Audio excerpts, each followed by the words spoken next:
বাপের দাম কুত্তার মতো, যতদিন লেজ দাঁড়াবো ততদিন বাপ, যতদিন সন্তানকে লেজ দাঁড়াইয়া দেখাশোনা করবো ততদিন বাপ, যেদিন লেজ দাঁড়ানি বন্ধ করবে সেদিনে মগরের বাড়ি। আমার বাপ তো আমি 33 বছর আগের থেকে দেখি না।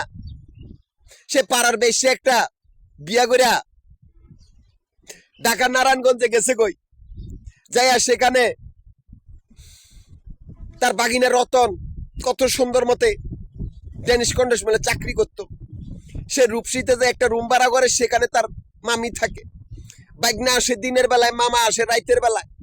একদিন মামা দিনের বেলা আইসা দেখে যে বাইকনা মামির সাথে লটর ফটর করিতেছে। মামা দরজার সামনে দাঁড়ায় দাঁড়ায় দেখে, এটাই সে বাপ, কুত্তা বাপ। মানুষটা কোথায়? সেই করে সেই বেজরমা গুলা সায়েন্সের মতো মানুষ হয়। মানব জমিনে মানুষ নাই। এই লোকটা সে আলাউদ্দিন হাজি, এই লোকটা কিনা হজ করে আছে, আবার মুক্তিযোদ্ধার ভাতা পায়। ভুয়া মুক্তিযোদ্ধা, তারে কেডায় মুক্তিযোদ্ধা বানাইছে আমি তাও জানি না। হারামখোর, বাপের পাইছে আলগাটিয়া, খাইতাছে নিজে নিজে বেজরমা লইয়া। বাস্তবকাল, আমার কোনো ধর্ম না বা আমি কোনো ধর্মের অনুসারী না। সমাজটা সেইভাবে চলে।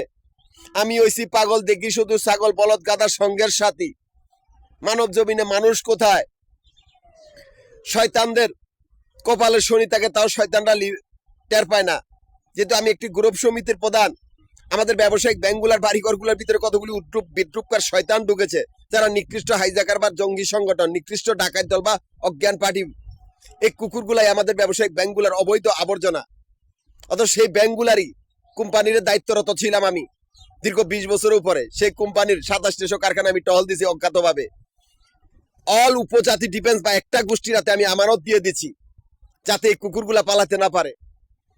আমি ঢাকা, গাজীপুর, নারায়ণগঞ্জ 3টা জেলা সমিতির প্রধান। আমি আমার কামানো টাকা লইয়া চিল্লাচিল্লি করি, তাতে কারো কোনো মাথা ব্যথার তো কোনো কারণ নাই। আমি ঢাকা, গাজীপুর, নারায়ণগঞ্জ 3টা জেলা সমিতির প্রধান। 3টা জেলা সমিতির অফিস মিরপুর, নবাবপুর, মতিঝিল। এই 3টা জায়গার ভিতরে আবাসিক বাড়িঘর বা হোটেলের ব্যবসার হিসাব করা, এখান থেকে অ্যাকাউন্ট চলিতেছে। অথচ কি হবে? মাফিয়া সে কুত্তার দল, যারা ব্যাংকের ভিতরে কোনো অস্তিত্ব নাই, কর্তৃত্ব নাই, যারা আলগাটিয়া খেয়ে বড় হয়েছে, সে শয়তানগুলা ব্যাংকের বাইরের ব্যবসা দখল করতে চায়। কত বড় সাহস!